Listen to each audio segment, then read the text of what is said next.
Hey, what's going on, everybody? Well, that Jackson guitar that I found the other day needs some fret work done to it. More of just the fret ends. They're pretty sharp, and I don't have any fret files besides the crowning tool, which has the edges polished to where they're not going to damage or do anything to the fretboard. Well, I probably could use that file to end up dressing the ends of the frets. But the problem is it's kind of a big file, and you don't want to try to damage or do any damage to your fretboard or anything else. So I've got a bunch of these jeweler files. I got a bunch of different packs. This is the oldest one that I have. I'm going to modify a file to kind of take care of what I need. Now, I could probably go with a triangle file, go with a flat file, probably go with any file that's in here to do this. But what I'm going to do is find something that is a little bit on the triangle side, kind of like this one here. It's got three sides on it. It's not really, it's got a wider surface here than it does here and here. Now what I'm going to do is I'm going to get rid of this sharp edge, because there's cutting surface on this edge. You can actually use this to cut like wood with and shit too. A small piece of wood, dowel rod or something like that. You can use it in a sawing motion. You can actually cut the wood. So I'm going to get rid of that edge. And how I'm going to do this? Well, this is a grinding wheels. As you can see, this one's a very, very coarse one. As you can see, this one is not so coarse. This is actually like a polishing wheel. All right, it's got it's almost made out of like a fabric, but it also will polish and remove metal. So what I'm going to do is I'm going to get rid of that edge. And how I'm going to do this, I'll show you. It's going to be very loud, so I'll try to dumb down the volume in the video when I edit it.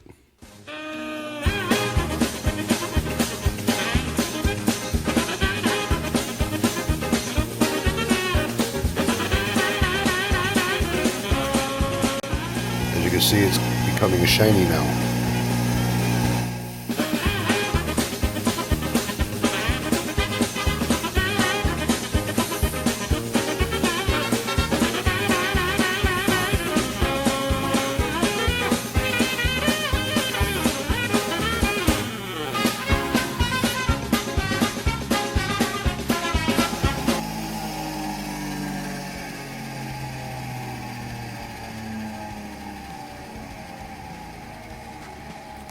Try to get this to focus a little bit.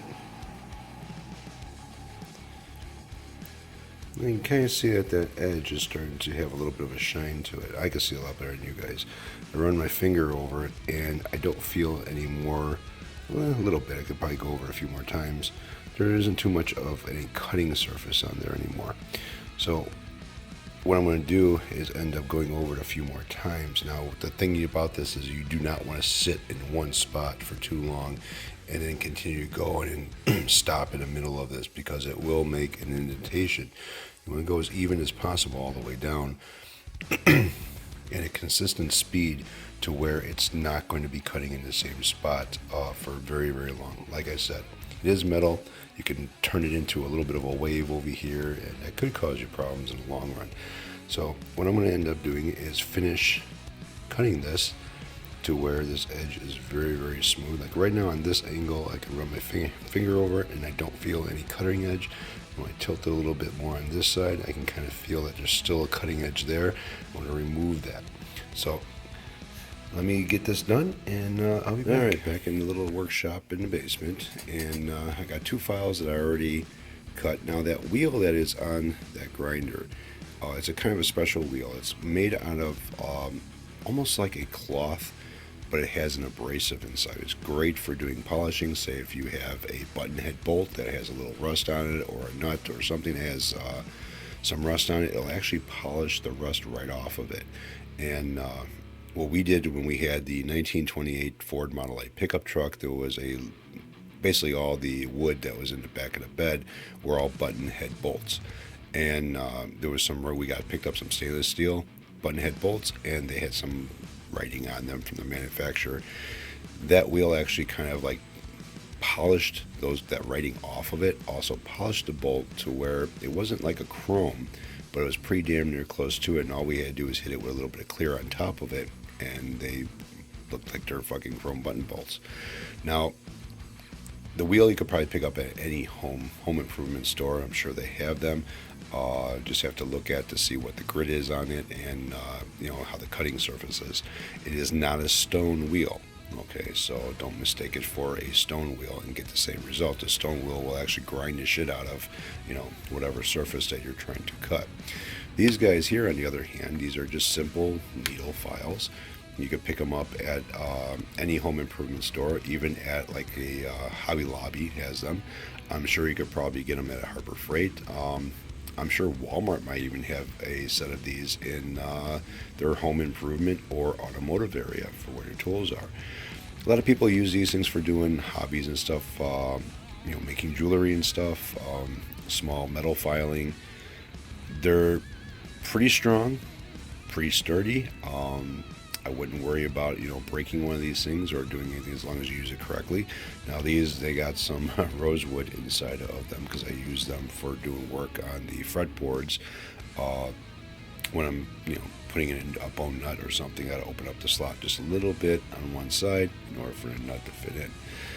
Now back to these guys. I took two of them, one with a square edge and one with a pointed edge to it. Now this one here is kind of like a triangle. It's got two sides that meet up in the middle, and then this side is a flat surface. So I took down, you can see the shiny side right here.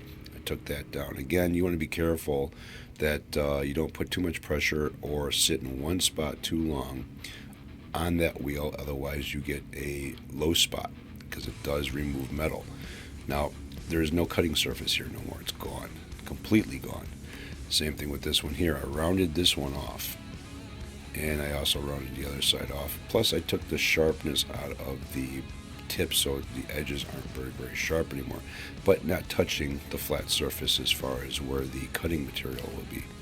Now, the reason why I did this is because StewMac, eBay, whatever, they charge a lot of money for the tools that they have. Now, StewMac, I'm sure StewMac doesn't make their own tools, but somebody else makes it, and StewMac puts their branding on it, and you pay for that. I have a fret file that I use for crowning, and it's basically got edges like this on there, and I still had to take the edge down a little bit more because there still was some cutting surface on that edge on the fret file that I got from StewMac, and I did it the same way I did this.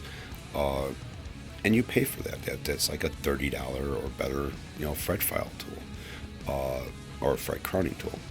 This is a lot easier. You could probably pick up these for less than $20, maybe less than $15, and you get them in a pack. There's a variety here. There is basically duplicates of every one. So this one here is basically where is it?